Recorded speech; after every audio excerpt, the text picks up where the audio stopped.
हमारे लाला कहा कि आज तो बंसी सबसे बढ़िया बजाऊंगा, इसलिए कि देव के महादेव हमारे भोले बाबा आ गए, क्योंकि भोले बाबा से कोई बड़ा देवता नहीं है। और बता दो, एक भोले बाबा ऐसा देवता है कि अपने पूरे खानदान को पूजवाते हैं। और कोई देवता है उनके लड़का का पूजन नहीं होता, उनके नाती का पूजन नहीं होता, लेकिन भोले बाबा है कि अपने बाल बच्चा नाती पोता सबको पूजवाते हैं। आखिर कारण क्या है? भोले बाबा जैसा परिवार किसी का नहीं है। उनके परिवार में एक का एक शत्रु है और सब बड़े राय से घुल मिल कर रहते हैं। देख लीजिए, भोले बाबा का सवारी क्या है? बैल। और मैया का सवारी क्या है? शेर। शेर बैल को खा जाता है, लेकिन एक जगह बैठते हैं, बात करते हैं। कार्तिक जी का सवारी क्या है? मोर। और बाबा के गले में सर, मोर का भोजन है सर, लेकिन बड़े प्रेम से बात करते हैं। सर्प का भोजन है चूहा, बड़े प्रेम से रहते हैं। तो पूजवाना किसका देन है? सुमति का देन है। जहां सुमति तहां संपत्ति नारा, सुमति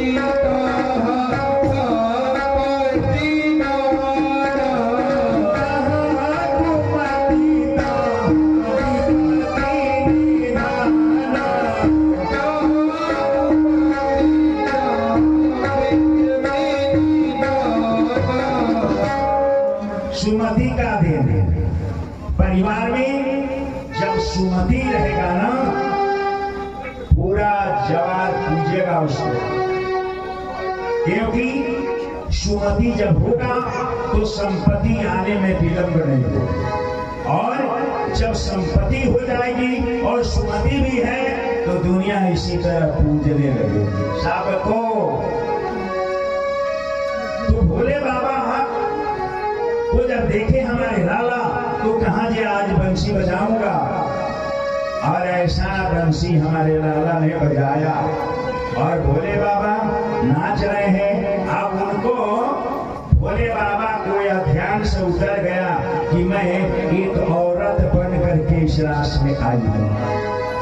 अब नाचने में जब शुद्ध बुद्ध भूल गए, अपने आप को भूल गए कि मैं औरत हूं कि पुरुष हूं, साड़ी पहना हूं कि धोती पहना हूं, सब भूल गए बाबा। हम नाचने लगे, नाचते नाचते जब यह सारी सड़क गई, खुल गई और बाबा नाची रहे हैं, तो जब बंसी लाला बन किया और हंसने लगा, तब भोले बाबा रुके और बड़े लज्जित हुए। कहे के रे लाला ऐसा बंसी बजा दिए। कहे के रे लाला हमको तो एक बार औरत बनना पड़ा देवताओं के कार्य के लिए, लेकिन आप औरत बनकर आ गए।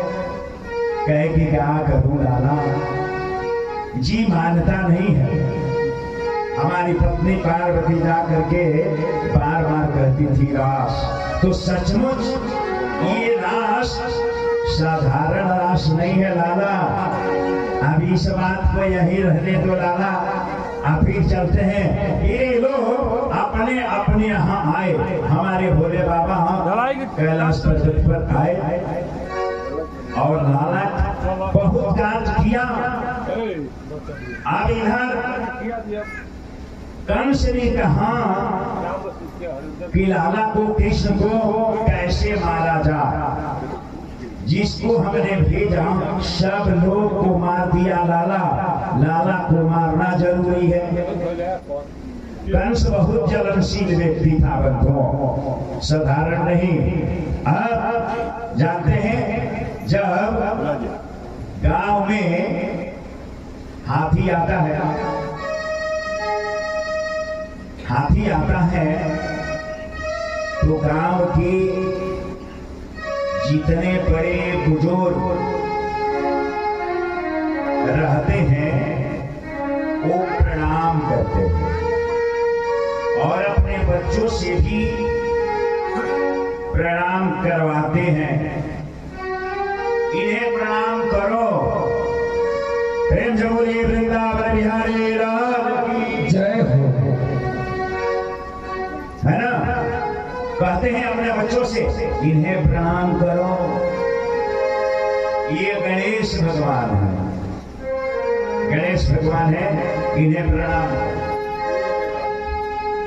और गांव के जितने कुत्ते होते हैं वो पीछे से भौंकते हैं। आखिर वह हाथी किसी का कुछ बिगाड़ा नहीं, बिगाड़ता नहीं है, बनाता भी नहीं है किसी भी गांव में। आज भी आप लोग देखेंगे, इसको करके देखेंगे कि किसी गांव में हाथी आता है तो गांव के वयोवृद्ध जो भी हैं कहेंगे प्रणाम। अपने लड़का लड़की से कहेंगे इन्हें प्रणाम करो, ये गणेश देवता है। और गांव के जितने कुत्ते होंगे वो सब उस हाथी के पीछे पीछे भौंकते हैं और कोई कुत्ता आगे नहीं जाता है, पीछे से भौंकता है। असल में अगर कुत्ता लोग हमारा बात समझता तो पूछते काहे भौंक रहे हो, ये हाथी का बिगाड़ा है, लेकिन समझेगा नहीं। तो बंधुओं, बड़ी सुंदर बात है। यह वह हाथी जो प्रणाम करता है उसके तरफ भी नहीं देखता, और जो कुत्ते पीछे से भौंकते हैं उसके तरफ भी नहीं देखता। झूमते हुए कहाँ जाता है? जहां उनको जाना है, जिस धुई पर जाना है वहां जाता है। तो जानते हैं जिन लोगों के आगे लोग हाथ जोड़कर खड़े हो गए, ठीक उसी के पीछे गांव के कुत्ते पड़े हो गए। लेकिन